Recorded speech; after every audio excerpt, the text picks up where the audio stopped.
السلام علیکم ورحمۃ اللہ وبرکاتہ۔ فجر کی نماز کا وقت کتنے بجے تک رہتا ہے؟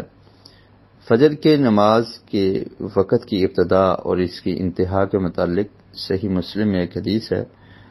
نبی کریم صلی اللہ علیہ وسلم نے ارشاد فرمایا، اس حدیث کا نمبر ہے 1388، فرمایا وقت صلاۃ الصبح من طلوع الفجر ما لم تطلع الشمس فاذا طلعت الشمس فامسك عن الصلاۃ، کہ جب فجر طلوع ہو جائے تو اس وقت نماز صبح کا وقت شروع ہو جاتا ہے، اور کب تک رہتا ہے؟ ما لم تطلع الشمس، سورج کے طلوع ہونے تک، یعنی جب سورج طلوع ہو جائے، سورج کی روشنی آ جائے تو اس وقت فجر کا وقت ختم ہو جاتا ہے۔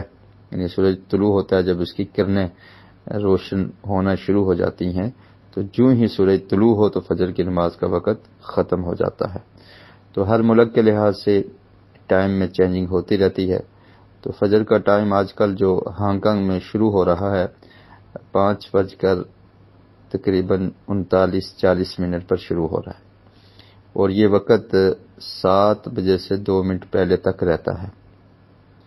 تو اس کے درمیان بلکہ اندھیرے میں فجر پڑھنی چاہیے، یعنی آپ 6 بجے پڑھ لیں، 5:40 کے بعد 5:55 پہ پڑھ لیں، 6 بجے پڑھ لیں، 6:15 پڑھ لیں، 6:30 پڑھ لیں، تو جلد از جلد پڑھنی چاہیے، کیونکہ پہلے وقت میں نماز پڑھنا یہ زیادہ افضل ہے، اور فجر کی نماز کو نبی اکرم صلی اللہ علیہ وسلم اندھیرے میں ادا کیا کرتے تھے۔